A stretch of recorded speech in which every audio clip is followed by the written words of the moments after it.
अस्सलाम वालेकुम रहमतुल्लाहि व बरकातुहू। वक्फ अमेंडमेंट बिल के पार्लियामेंट के दोनों ऐवानों से पास हो जाने के बाद अगर भारत के मुसलमानों को सबसे ज़्यादा किसी से नाराज़गी है, मुसलमानों को सबसे ज़्यादा किसी पर गुस्सा आ रहा है तो वो शख्स है नीतीश कुमार। बिहार के चीफ मिनिस्टर हैं, जनता दल यूनाइटेड के सदर है और इन्होंने खुद टोपी पहनकर भारत के 30 करोड़ मुसलमानों को टोपी पहनाने का काम किया है। बिहार के मुसलमानों को तो इन्होंने जिस तरह टोपी पहना दी है वो सोचा नहीं गया था, समझा नहीं गया था। इनके जो मुसलमान नेता है ये आखिर वक्त तक यही कहते रहे कि नीतीश कुमार मुसलमानों के मसीहा है और वो वक्फ अमेंडमेंट बिल में कुछ ऐसी तरमीम ज़रूर करवा देंगे जिससे बीजेपी का एजेंडा पूरा का पूरा चकनाचूर हो जाएगा, बिल भी पास हो जाएगा और मुसलमानों को भी ज़रा बराबर नुकसान नहीं होगा। लेकिन नीतीश कुमार ने जितना बड़ा धोखा दिया उसकी कोई तारीख में मिसाल नहीं मिलती है। और नीतीश कुमार ने जब भारत के मुसलमानों को धोखा दिया, वक्फ अमेंडमेंट बिल को पास कराने में भरपूर अपना ताउन दिया।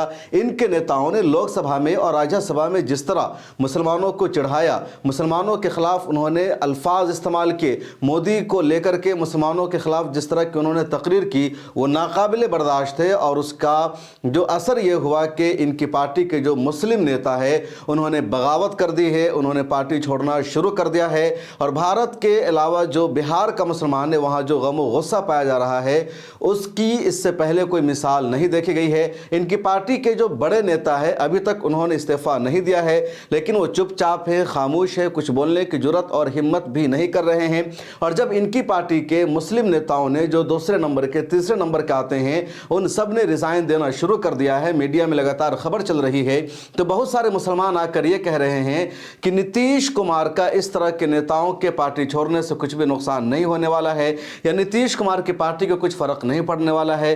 नीतीश कुमार के कुछ नेता आकर के ये सफाई दे रहे हैं कि मुसलमान अगर हमें वोट नहीं देंगे तब भी हमें कुछ फर्क नहीं पड़ेगा, 2025 में भी हमारी सरकार बनेगी, हमारी जीत हो जाएगी। लेकिन इस वीडियो में हम आपको तफसील से बताने जा रहे हैं, पूरा डेटा समझाने जा रहे हैं। पिछले 20 सालों का रिकॉर्ड हम आपके सामने पेश करेंगे पीपीटी के जरिए और बताएंगे कि जब जब मुसलमानों ने नीतीश कुमार का साथ दिया है तब इनको कितनी बड़ी जीत मिली है और जब भी मुसलमानों ने इनका साथ नहीं दिया है, मुसलमानों ने इनको वोट नहीं किया है तो किस कदर बुरा अंजाम नीतीश कुमार का हुआ है। मुस्लिम वोटों के बगैर नीतीश कुमार की बिहार में जीत अब पॉसिबल नहीं है और मुसलमानों ने अगर अपना हाथ खींच लिया, मुसलमानों ने वोट करना बंद कर दिया नीतीश कुमार को, तो 2025 में नीतीश कुमार के चीफ मिनिस्टर बनने का सपना हरगिज पूरा नहीं हो सकता है। बीजेपी की पहले ही से प्लानिंग है, मनसूबाबंदी है कि जिस तरह महाराष्ट्र से शिवसेना को कई टुकड़े में तकसीम किया गया, शरद पवार की पार्टी एनसीपी को कई टुकड़े में तकसीम किया गया, उसी तरह जनता दल यूनाइटेड को भी कई टुकड़े में तकसीम किया जाए और नीतीश कुमार को चीफ मिनिस्टर बनने का मौका न दिया जाए। नीतीश कुमार उसी वक्त तक चीफ मिनिस्टर बनते रहे हैं जब जब मुसलमानों ने इनको वोट किया है और अगर मुसलमानों का वोट इस बार इनको नहीं मिलेगा तो इनकी पार्टी बिहार में ख़त्म हो जाएगी। और ये आज का डेटा नहीं बल्कि मैं पिछले 20 सालों का डेटा आपको बताने जा रहा हूं। कुछ तस्वीरें आप देखिए, ये जो डेटा है पहले ये समझिए कि नीतीश कुमार नवंबर 2005 में बिहार के चीफ मिनिस्टर बने और उस वक्त से लेकर के अभी तक ये चीफ मिनिस्टर है। बीच में सिर्फ 278 दिनों के लिए जितेंद्र राम मांझी चीफ मिनिस्टर बने थे और नीतीश कुमार ने ही उनको बनाया था क्योंकि इनका जो एनडीए से रिश्ता खराब हो गया था। उसके बाद 2015 में फिर चीफ मिनिस्टर बने, 2020 में बने, 2005 में बने, 2010 में भी बने थे और बीच में कुछ दिनों के लिए जब मोदी से इनके इख्तलाफ हो गए थे तो जितेंद्र राम मांझी को इन्होंने बनाया था। लेकिन इक़्तिदार नीतीश कुमार के हाथों में था और तकरीबन पिछले 20 सालों से नीतीश कुमार बिहार के चीफ मिनिस्टर बने हुए हैं। नीतीश कुमार की जो पार्टी है जनता दल पार्टी, वो बीजेपी से बिल्कुल अलग है। उस पार्टी की जो सोच है, उसकी जो आइडियोलॉजी है वो सेकुलरिज्म पर मबनी है, वो सोशल अक़दार पर मबनी है, समाजी फिक्र की हामिल पार्टी है। 1990 में भारत में जिस पार्टी का और जो दबदबा था उसको जनता पार्टी कहा जाता है। इंदिरा गांधी तक को शिकस्त देने पर इस पार्टी ने मजबूर किया था और ये 1976 में जब इमरजेंसी लगाई गई थी उसके बाद ही जनता पार्टी का वजूद अमल में आया था। और उसी पार्टी में लालू प्रसाद यादव भी थे, नीतीश कुमार भी थे, शरद यादव भी थे जॉर्ज फर्नांडिस थे और उस वक्त के बहुत सारे सोशलिस्ट लीडर मौजूद थे। उसके बाद जनता पार्टी टुकड़ों में तकसीम हुई, अलग अलग लोगों ने अपनी अपनी पार्टी बनाई। लालू प्रसाद यादव ने राष्ट्रीय जनता दल पार्टी बनाई, उसी तरह कुछ लोगों ने समता पार्टी बनाई, किसी ने कुछ और पार्टी बनाई। नीतीश कुमार ने भी एक पार्टी बनाई थी जिसका नाम था समता पार्टी। उसके अलावा एक और जनता पार्टी थी जिसकी क़यादत कर रहे थे शरद यादव, कुछ और पार्टी थी। तो शरद यादव, नीतीश कुमार, जॉर्ज फर्नांडिस, ये तीनों मिलते हैं और ये तीनों अपनी अपनी पार्टी का एक साथ इंजमाम कर देते हैं, एक साथ मिला देते हैं और फिर एक नई पार्टी बनती है जिसको कहा जाता है जनता दल यूनाइटेड, जिसको शॉर्टकट में जदयू कहा जाता है। और जदयू के ज़्यादातर दिनों तक सदर रहे शरद यादव, लेकिन उनका इंतकाल हो गया। फिर नीतीश कुमार भी कई मरतबा सदर रहे, नहीं भी रहे। लेकिन जब बिहार में हुकूमत बनी जनता दल यूनाइटेड की तो नीतीश कुमार ही चीफ मिनिस्टर बने। तो 2003 में जनता दल यूनाइटेड का क़याम अमल में आया, इन तीनों पार्टियों को एक साथ मिलाया गया और शरद यादव इसके सदर बने, दूसरे लोग भी इसके सदर रहे। 2005 में बिहार में इलेक्शन हुआ और इसी बीच में जनता दल यूनाइटेड का अलायंस हो गया बीजेपी के साथ, नेशनल डेमोक्रेटिक अलायंस ने जो बीजेपी का नाम दिया उस अलायंस का। तो बीजेपी ने अपने अलायंस में नीतीश कुमार को शामिल किया, लेकिन नीतीश कुमार की पार्टी का कद बड़ा था और बीजेपी की जो वैल्यू है Janata Dal national democratic alliance में बिहार में बहुत छोटी वैल्यू थी। असल नीतीश कुमार का किरदार था। 1990 से राष्ट्रीय जनता दल की हुकूमत थी बिहार में और 2005 तक ये हुकूमत बरकरार रही। 2005 के फरवरी में जब बिहार का इलेक्शन हुआ, लालू प्रसाद यादव उस वक्त चीफ मिनिस्टर नहीं थे बल्कि राबड़ी देवी चीफ मिनिस्टर थी। तो जब फरवरी 2005 में बिहार में इलेक्शन हुआ तो नीतीश कुमार ने बीजेपी के अलायंस के साथ इलेक्शन में उतरे, उन्होंने चुनाव लड़ने का फैसला किया। लेकिन 2005 का जो रिजल्ट आया उसमें खातिर खा कामयाबी नीतीश कुमार को नहीं मिल सकी, बल्कि उस इलेक्शन में न तो उस इलेक्शन में किसी भी एक पार्टी को फुल मेजॉरिटी नहीं मिल सकी। यहाँ पूरा डेटा मैं आपको दिखा रहा हूँ, ये 2005 के इलेक्शन का रिजल्ट है और फरवरी के इलेक्शन का रिजल्ट है। तो फरवरी में राष्ट्रीय जनता दल 210 सीटों पर चुनाव लड़ रही थी और जीत मिली सिर्फ 75 सीटों पर। जनता दल यूनाइटेड चुनाव लड़ रही थी 138 सीटों पर, जीत मिली सिर्फ 55 सीटों पर। भारतीय जनता पार्टी 103 सीटों पर चुनाव लड़ रही थी और जीत मिली सिर्फ 37 सीटों पर। और लोक जनशक्ति पार्टी 178 सीटों पर चुनाव लड़ रही थी और जीत मिली 29 सीटों पर। उसके अलावा कांग्रेस भी अकेले चुनाव लड़ रही थी और सिर्फ 10 सीटों पर जीत मिली। बहुजन समाज पार्टी तो हमेशा सब सीटों पर चुनाव लड़ती है, 2 सीटों पर जीत मिली। इसी तरह 1-2 और सीटें हैं। तो फरवरी 2005 में बिहार का इलेक्शन हुआ। नीतीश कुमार चीफ मिनिस्टर का चेहरा थे, बीजेपी अलायंस के साथ वो चुनावी मैदान में थे। राष्ट्रीय जनता दल बिहार की सत्ता में थी तो वो सबसे बड़ी वहाँ की पार्टी थी, अकेले चुनाव लड़ रही थी। कांग्रेस भी अकेले दम पर चुनाव लड़ रही थी। कांग्रेस का भी आरजेडी के साथ उन दिनों अलायंस नहीं था, कुछ दूसरी छोटी छोटी पार्टियां थी। अब 2005 के चुनाव में बिहार में किसी भी अलायंस को या किसी भी पार्टी को मेजॉरिटी नहीं मिली। नीतीश कुमार की पार्टी का अलायंस था बीजेपी के साथ, लेकिन 55 और 37 दोनों को मिला लिया जाए तब भी ये लोग बहुमत तक नहीं पहुंच सकते थे। बिहार में कुल सीटें 243 है और सरकार बनाने के लिए चाहिए 122 सीटों पर जीत हासिल करना। तो एनडीए अलायंस को भी मेजॉरिटी नहीं मिली।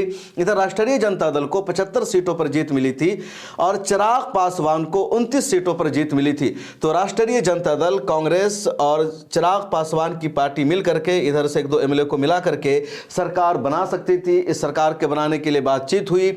आरजेडी की पहले से हुकूमत थी, लेकिन यहां पर पेच फंसा दिया रामविलास पासवान ने। रामविलास पासवान इस वक्त इंतकाल कर चुके हैं, उनके बेटे के हाथों में पार्टी है, लेकिन उन दिनों लोक जनशक्ति पार्टी के सरबराह थे रामविलास पासवान।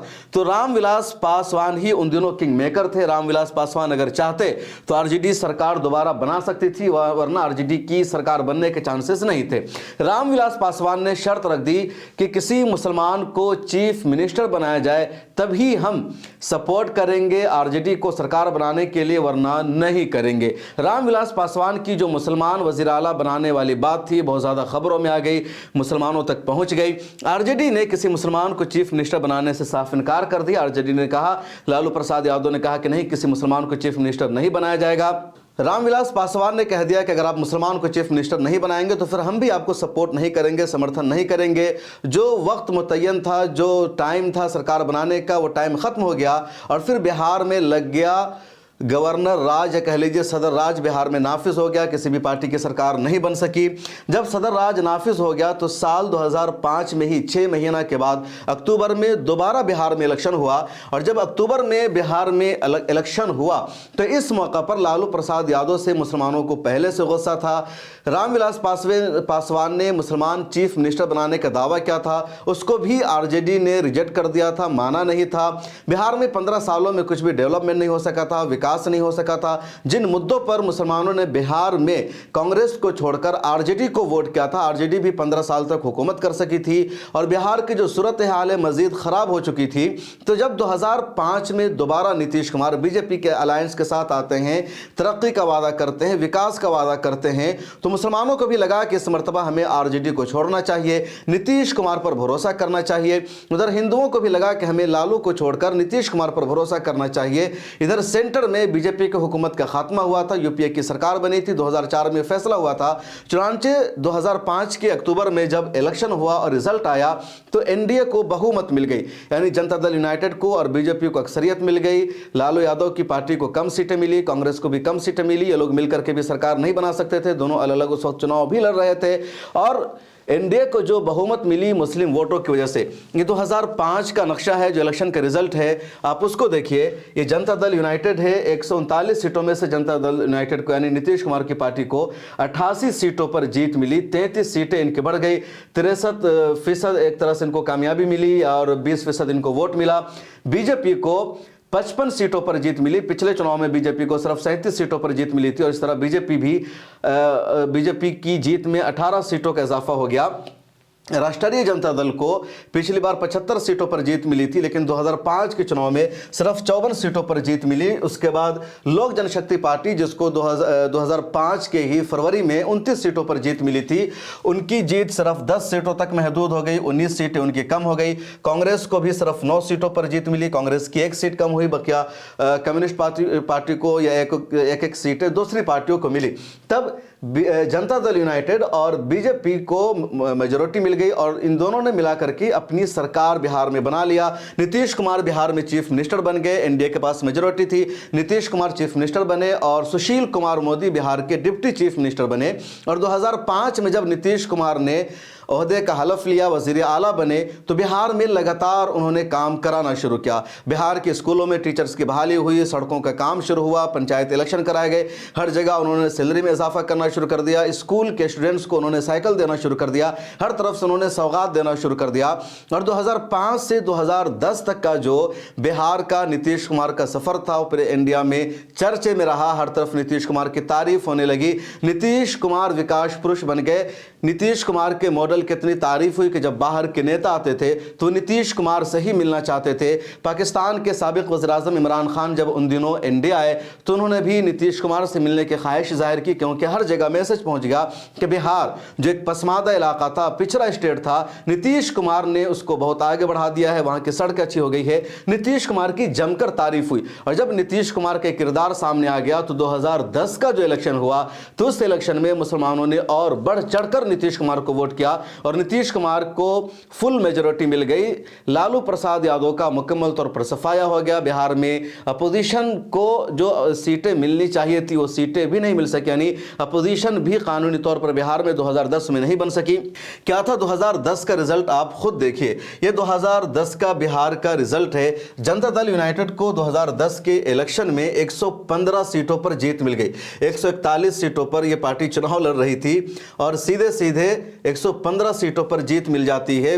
बीजेपी 102 सीटों पर चुनाव लड़ रही थी और सीधे 91 सीटों पर बीजेपी को जीत मिल गई। 2005 के मुकाबले में बीजेपी की जीत में 36 सीटों का इजाफा हो गया और नीतीश कुमार की पार्टी की जीत में 27 सीटों का इजाफा हो गया और इस तरह 206 सीटों पर अकेले इन दोनों ने जीत हासिल कर ली। सरकार बनाने के लिए बिहार में चाहिए सिर्फ 122 सीटों पर जीत हासिल करना, लेकिन 200 का आंकड़ा इन दोनों ने यानी एनडीए अलायंस ने मिलकर के पार कर लिया। आरजेडी को सिर्फ 22 सीटों पर जीत मिली। आरजेडी 178 सीटों पर चुनाव लड़ रही थी, मिली सिर्फ 22 सीटों पर जीत, 32 सीटें आरजेडी की कम हो गई। कांग्रेस 75 सीटों पर चुनाव लड़ रही थी और कांग्रेस को मिली सिर्फ 3 सीटों पर जीत, 7 सीटें कांग्रेस की भी कम हो गई। उसके अलावा माफ़ कीजिएगा, ये लोक जनशक्ति पार्टी की मैं बात कर रहा था कि लोक जनशक्ति पार्टी चुनाव लड़ रही थी 75 सीटों पर और इनकी भी 7 सीटें कम हो गई, सिर्फ इनको 3 सीटों पर जीत मिली 2005 के मुकाबले में, तो इनकी बहुत ज़्यादा सीटें कम हो गई। इंडियन नेशनल कांग्रेस 243 यानी तमाम सीटों पर बिहार में चुनाव लड़ रही थी, लेकिन कांग्रेस को 2010 में सिर्फ 4 सीटों पर जीत मिली और 5 सीटें इनकी भी कम हो गई 2005 के मुकाबले में। और इस वजह से कि 2010 में भी आरजेडी अकेले चुनाव लड़ रही थी, कांग्रेस तनहा चुनाव लड़ रही थी, दोनों के बीच कोई अलायंस नहीं था, तो अकेले अकेले लोग चुनाव लड़ रहे थे, सबको हार मिली। कम्युनिस्ट पार्टी को 56 में से 1 सीट पर जीत मिली, ये झारखंड मुक्ति मोर्चा को 1 सीट पर जीत मिली। तो ये पूरा वहाँ का एक जायज़ा है। इंडिपेंडेंट्स 6 उम्मीदवारों को जीत मिली 243 में से, तो ये 2010 का है। तो नीतीश कुमार को बहुत बड़ी जीत मिल गई, एनडीए को बड़ी जीत मिल गई और नीतीश कुमार की वजह से बीजेपी की सीट भी 91 तक पहुँच गई और ये सब मुसलमानों के वोट की वजह से हुआ। मुसलमानों ने एक तरफा तौर पर जनता दल यूनाइटेड को वोट किया, नीतीश कुमार चीफ मिनिस्टर बन गए, नीतीश कुमार की और तारीफ होने लगी। अब जब 2010 के बाद नीतीश कुमार ने अपनी हुकूमत करने का सिलसिला शुरू किया तो 2013 में उधर बीजेपी ने नरेंद्र मोदी को वजीर आला का चेहरा नामजद कर दिया।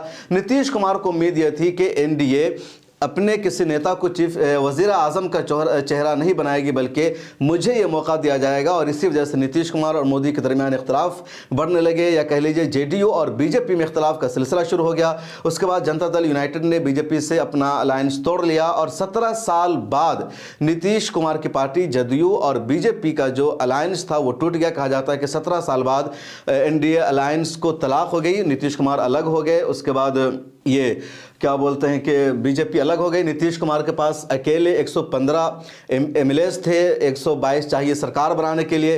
कुछ इधर उधर से अरेंज किया, कुछ बाहर से उनको सपोर्ट मिल गया, उन्होंने अपनी सरकार को बना लिया बीजेपी के अलायंस से हट करके और जितिन राम मांझी को उन्होंने चीफ मिनिस्टर बना दिया। ये 2000 उसके बाद क्या हुआ, 2010 के बाद 2015 आ जाता है। 2015 में नीतीश कुमार बीजेपी के साथ जा नहीं सकते थे, सेंटर में बीजेपी की हुकूमत बन सकती थी और बिहार में आरजेडी और कांग्रेस को लगने लगा कि अब नीतीश कुमार के साथ हाथ मिलाना होगा, अलायंस करना होगा।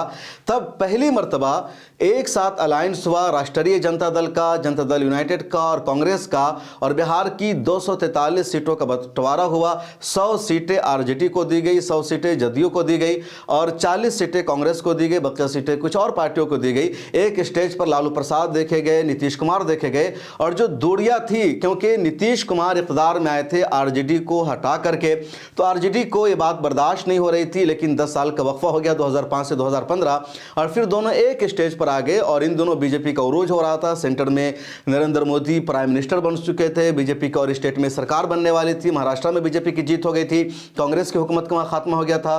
तो 2015 में जब जनता दल यूनाइटेड और आरजेडी का अलायंस हुआ तो इसको महागठबंधन का नाम दिया गया और इस गठबंधन ने शानदार जीत हासिल की और बीजेपी का फिर से सफाया हुआ। जो रिजल्ट आया था महागठबंधन का उसको देख लीजिए, 178 सीटों पर महागठबंधन को जीत मिली। हालांकि 122 सीटें सरकार बनाने के लिए चाहिए थी। आरजेडी को 80 सीटों पर जीत मिली, जनता दल यूनाइटेड को 71 सीटों पर जीत मिली, इंडियन नेशनल कांग्रेस को भी 27 सीटों पर जीत मिली। और बहुत लंबे अरसे के बाद कांग्रेस को बिहार में इतनी बड़ी कामयाबी मिली और महज अलायंस की वजह से। इंडी अलायंस को कितनी सीटों पर जीत मिली वो देख लीजिए, इंडी अलायंस को सिर्फ 58 सीटों पर जीत मिली और इंडिया अलायंस में उस वक्त बीजेपी ही सबसे बड़ी पार्टी थी। उसके अलावा एलजेपी थी, इसको 2 सीटों पर जीत मिली। राष्ट्रीय लोक समता पार्टी जो उपेंद्र कुशवाहा की पार्टी थी उसको 2 सीट पर जीत मिली। जितिन राम मांझी ने अपनी नई पार्टी बनाई और वो नीतीश कुमार को छोड़कर इधर आ गए, इनको भी 1 सीटों पर जीत मिली। तो इंडिया अलायंस में उस वक्त जनता दल यूनाइटेड नहीं थी, तो सिर्फ 58 सीटों पर जीत मिली। कुछ इंडिपेंडेंट उम्मीदवार थे जिनको जीत मिली, उसका ये नक्शा है या उसका डेटा आपने देखा। तो 2015 में भी महागठबंधन को इतनी बड़ी जीत मिली और नीतीश कुमार चीफ मिनिस्टर बन गए और ये सब मुसलमानों के वोट की वजह से हुआ। उसके बाद 2020 आ जाता है। ये जो महागठबंधन का अलायंस था ज़्यादा लंबे अरसे तक नहीं चल सका। दरअसल 2017 में नीतीश कुमार और आरजेडी के दरमियान इख्तलाफ हो गया, फिर आरजेडी ने गठबंधन तोड़ लिया। नीतीश कुमार से, या नीतीश कुमार ने कह लीजिए गठबंधन तोड़ लिया आरजेडी से, और फिर नीतीश कुमार ने दोबारा अलायंस कर लिया बीजेपी के साथ और चीफ मिनिस्टर बन गए नीतीश कुमार एक मरतबा। फिर 2020 का इलेक्शन आता है। 2020 के इलेक्शन में मुसलमानों ने जनता दल यूनाइटेड को बहुत कम वोट किया। नीतीश कुमार ने अपनी पार्टी से तकरीबन 11 मुसलमानों को उम्मीदवार बनाया था, लेकिन मुसलमानों ने बहुत कम वोट किया। और जब मुसलमानों ने नीतीश कुमार को वोट नहीं किया तो आपको रिजल्ट देखकर पता चल जाएगा कि नीतीश कुमार का जो वोट बैंक है कम हो गया। नीतीश कुमार की जो सीटें हैं पहले से बिल्कुल कम हो गई और बीजेपी की सीटें बढ़ गई, आरजेडी की सीटें बढ़ गई और एक ज़बरदस्त झटका लगा नीतीश कुमार को 2020 के इलेक्शन में। आप देखिए 2020 का रिजल्ट है और 2020 में एनडीए को टोटल 125 सीटों पर जीत मिली। बिहार में सरकार बनाने के लिए 122 सीटें चाहिए, तो सिर्फ 3 सीटें ही ज़्यादा थी। कुछ सीटें और उधर से इधर होती तो 2020 में नीतीश कुमार की वापसी नामुमकिन हो चुकी थी। बीजेपी को 74 सीटों पर जीत मिली, जनता दल यूनाइटेड को सिर्फ 43 यानी 43 सीटों पर जीत मिली। और इसी वजह से कि मुसलमानों ने इस बार इनको वोट नहीं किया, बहुत कम वोट मिला। मांझी की पार्टी को 4 सीटों पर जीत मिली, वीआईपी जो पार्टी थी उसको 4 सीटों पर जीत मिली। बहरहाल इस तरह इन लोगों की सरकार बन गई। ऑल इंडिया मजलिस इत्तेहादुल मुस्लिमीन को भी 20 में 5 सीटों पर जीत मिली, बीएसपी को 1 सीटों पर जीत मिली। इधर ये महागठबंधन जो आरजेडी और कांग्रेस का अलायंस था, तो इस अलायंस को में आरजेडी को 75 सीटों पर जीत मिली, कांग्रेस को 19 सीटों पर जीत मिली, लेफ्ट पार्टियों को 12 सीटों पर जीत मिली। उसके अलावा लेफ्ट की जो 2 और पार्टियां हैं उनको भी 2-2 सीटों पर जीत मिली, तो कुछ 16 सीटों पर कम्युनिस्ट पार्टियों को जीत मिली। तो कुल 110 सीटें महागठबंधन को मिल गई। इधर 8 सीटें थी, तो ये सब अगर इनके साथ मिल गए तो 118 सीटें ऐसी हो रही थी इनकी। तो बस 2-4 एमएलए का उधर से इधर आना था और बीजेपी की या एनडीए की सरकार बिहार में गिरने ही वाले थी। बहुत दिनों तक खबरें भी चलती रही, स्पीकर बनाना भी एनडीए के लिए बिहार में बहुत मुश्किल हो गया था।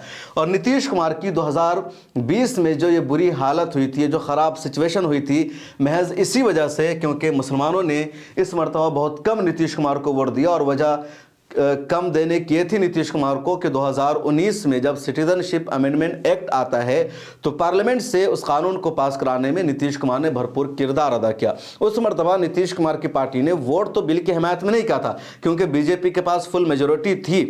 लोकसभा में तो वहाँ ज़रूरत इनकी नहीं थी, लेकिन राज्यसभा में बीजेपी के पास फुल मेजोरिटी नहीं थी। अब बीजेपी ने नीतीश कुमार से बात करके सेटिंग क्या कर ली कि जब वोटिंग हो तो वोटिंग के दौरान आपको खिलाफ में वोट नहीं करना है बल्कि वॉक आउट कर जाना है। और जैसे कुछ एमपीज़ वॉक आउट कर जाएंगे तो कुछ एमपीज़ की तादाद और कम हो जाएगी और जितने एमपीज़ मौजूद रहते हैं उन्हीं में फैसला होता है कि ज़्यादा वोट पड़ा या कम वोट पड़ा। तो जब जनता दल यूनाइटेड के राज्यसभा एमपीज़ ने हाउस से वॉकआउट कर दिया तो एमपीज़ की तादाद कम हो गई।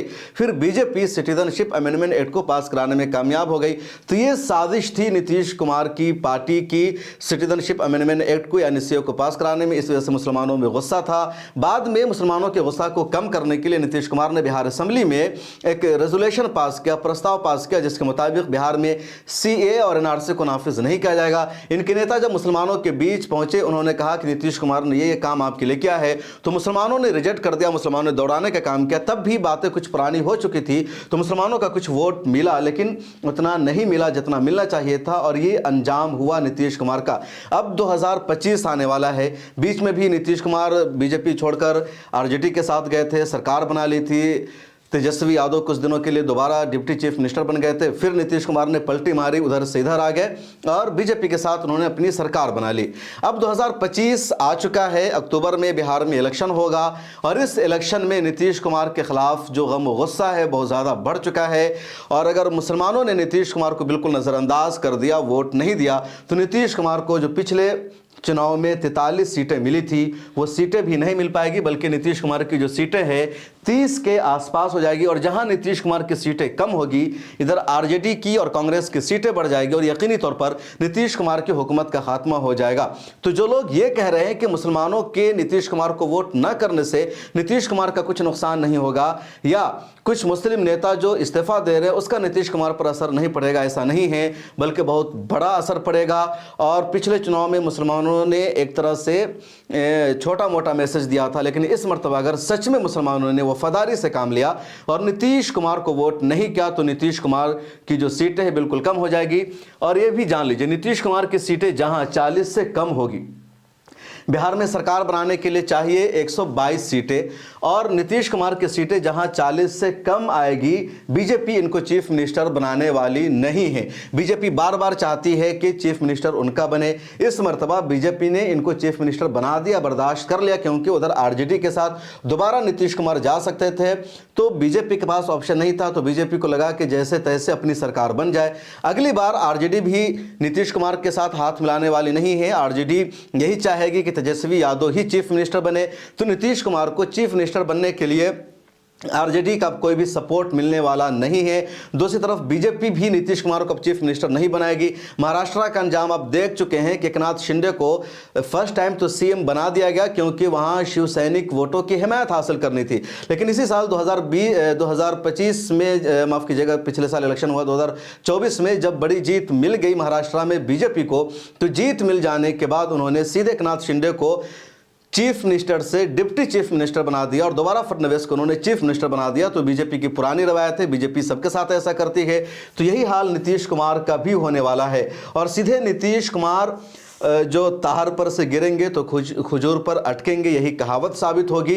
और जो माहौल बिहार में बन रहा है, बड़ा झटका लगने वाला है, इसलिए नीतीश कुमार का जो अंजाम होगा बिहार में बहुत बुरा होगा। शर्त यही है कि अगर मुसलमानों ने इत्तेहाद से काम लिया, समझदारी से काम लिया और नीतीश कुमार के जो नेता आज रिज़ाइन नहीं कर रहे हैं, जो ओहदों पर काबिज हैं, फाइज हैं, छोटे छोटे जो नेता ओहदा इस्तीफ़ा दे रहे हैं, तो ऐसा नहीं कि उसका असर नहीं होगा, बल्कि बहुत बड़ा असर होगा। जब इलेक्शन के दौरान ये नेता मुसलमानों के बीच जाएंगे, मुसलमानों से वोट मांगेंगे और कहेंगे मुसलमान आपके, नीतीश कुमार आपके मसीहा है, इनको वोट कीजिए, तो यकीन जानिए मुसलमान वहां इनको दौड़ा दौड़ा कर मारेंगे, चप्पलों से इनका इस्तकबाल करेंगे और कहीं भी इनको पूछा नहीं जाएगा। इनका जो हश्र होगा चुनाव के दरमियान आपको पता चलेगा, क्योंकि इस बार मुसलमानों ने ठान लिया है और लगातार इस्तीफ़ा का जो सिलसिला है बढ़ता जा रहा है। अब तक तकरीबन 15-16 ऐसे लोग हैं जो किसी न किसी ओहदा पर थे, खा प्रदेश के ओहदा पर हो या ज़िला के ओहदा पर हो, उन सब ने रिज़ाइन कर दिया है। और उन सब के रिज़ाइन करने का मकसद है कि कम से कम 1000 वर्कर और जो कार्यकर्ता है नीतीश कुमार की पार्टी के मुसलमानों के दरमियान, वो कम हो गए और ये सिलसिला बढ़ता रहेगा। और जो मुसलमान नेता है वो अगर माफ़ी भी मांगेंगे तो उनको माफ़ी मांगनी मुश्किल हो जाएगी। आपको याद होगा 1984 का एक वाक़या है। 1984 में इंदिरा गांधी ने ब्लू ऑपरेशन को अंजाम दिया था और जो सिखों का सबसे बड़ा गुरुद्वारा यानी गोल्डन टेम्पल है अमृतसर में, वहां ऑपरेशन अंजाम दिया गया, वहां सिखों को मारा गया। उस ब्लू ऑपरेशन के पीछे एक अलग मकसद था कि वहां मुल्क के मुखालिफ अनासर बैठे हुए थे जिसको मारा गया था। लेकिन ये सब जब कुछ हो रहा था तो बूटा सिंह उन दिनों कांग्रेस में थे, इंदिरा गांधी की हुकूमत में थे। सिख समाज ने, जिसको अकाल तख्त कहा जाता है, जो सिखों की सबसे बड़ी मजहबी ऑर्गेनाइजेशन है, उसने उस बूटा सिंह को सिख समाज से खारिज कर दिया, बाहर का रास्ता दिखा दिया।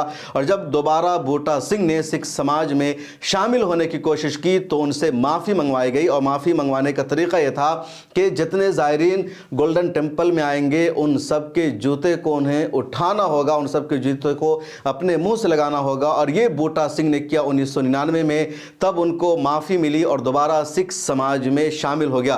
तो लोग ट्विटर पर आप पूछ रहे हैं, फेसबुक पर एक साहब ने इसको लिखा और उन्होंने सवाल भी पूछ दिया कि क्या आज जो लोग बीजेपी में मुसलमान हैं या जनता दल यूनाइटेड में मुसलमान हैं, क्या उनको भी इसी तरह की सज़ा दी जा सकती है? क्या उनका भी इसी तरह कम्युनिटी से बहिष्कार और बायकॉट किया जा सकता है? पिछले दिनों में कई मुस्लिम नेताओं ने अपील भी की कि जो लोग भी जनता दल यूनाइटेड में हैं और मुसलमान हैं तो उनका समाजी बायकॉट होना चाहिए, उनका हुक्का पानी बंद होना चाहिए, उनके लिए हर तरह के रास्ते बंद होने चाहिए। लेकिन जो मुस्लिम नेता हैं इस वक्त जेडीयू में, वो चुपचाप बैठे हैं, क्योंकि वक्फ अमेंडमेंट बिल को पास कराने में सबसे बड़ा किरदार जनता दल यूनाइटेड का रहा, उधर चंद्रबाबू नायडू का रहा। चंद्रबाबू नायडू के बारे में आगे हम तफसील से बताएंगे, ये भी उनके बारे में हम आपके सामने कहेंगे कि किस तरह मुसलमानों के वोट से वो जीत रहे हैं, उनका क्या पूरा ब्यौरा है, अगली वीडियो में उसके बारे में बताएंगे। ये नीतीश कुमार की पार्टी का पूरा ब्यौरा था, पूरा मैंने आपको डिटेल्स में बताया कि किस तरह नीतीश कुमार ने मुसलमानों को टोपी पहनाने का काम किया है, मुसलमानों को उल्लू बनाया है। लेकिन मुसलमानों के पास वोट की ताकत है, मुसलमान चाहें तो सबक सिखा सकते हैं। एक मरतबा आप फिर से देखिए नीतीश कुमार का जो पूरा डेटा है नीतीश कुमार की पार्टी का। 2005 के फरवरी में इलेक्शन हुआ और मुसलमानों का थोड़ा सा सपोर्ट मिला तो 55 सीटों पर जीत मिली। 5 में मुसलमानों ने आरजेडी को मुकम्मल तौर पर नज़रअंदाज कर दिया, क्योंकि चीफ मिनिस्टर मुसलमान होने से रोक दिया था लालू प्रसाद यादव ने। तो मुसलमानों ने एक तरफा तौर पर वोट कर दिया नीतीश कुमार की पार्टी को और इनको 88 सीटों पर जीत मिल गई, 20% वोट मिल गया। उसके बाद 2010 आता है, नीतीश कुमार ने बहुत ज़्यादा काम कराया बिहार में, तो 115 सीटों पर इनको जीत मिल गई। मुसलमानों ने एक तरफा तौर पर वोट कर दिया। और मुझे याद है जो कुछ उन दिनों हो रहा था, क्योंकि मैं ग्राउंड पर, हालांकि ज़्यादा एक्टिव नहीं था उन दिनों, मेरी तालीम का ज़माना था, पढ़ाई कर रहा था, स्टूडेंट था। और आरजेडी की जो सीटें सिर्फ 22 हो गई थी। 2015 में नीतीश कुमार लालू प्रसाद यादव के साथ मिलकर चुनावी मैदान में आते हैं और तब इनको 71 सीटों पर जीत मिलती है।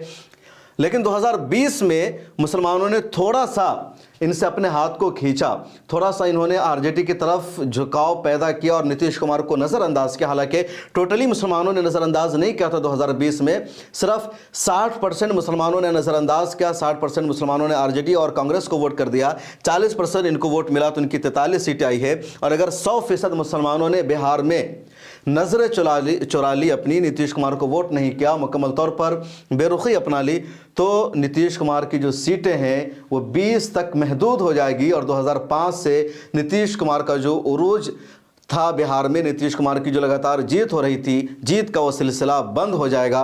तो ये बिहार में मुसलमानों के वोट की पावर है, मुसलमानों के वोट की ताकत है। और मुसलमान चाहे तो अपने वोट की ताकत से नीतीश कुमार को सबक सिखा सकते हैं, उन्हें पैगाम दे सकते हैं, उन्हें मैसेज दे सकते हैं कि हमारे वोटों की ताकत क्या है और किस तरह मुसलमानों ने आपको चीफ मिनिस्टर बनाए रखा। चाहे तो मुसलमान आपको चीफ मिनिस्टर की कुर्सी से उतार भी सकते हैं। तो इसलिए मैंने पूरा डेटा बताया है आपको, पूरा डेटा गूगल पर मौजूद है, आप भी जाकर के देख सकते हैं। इलेक्शन कमीशन ऑफ इंडिया की वेबसाइट पर मौजूद है।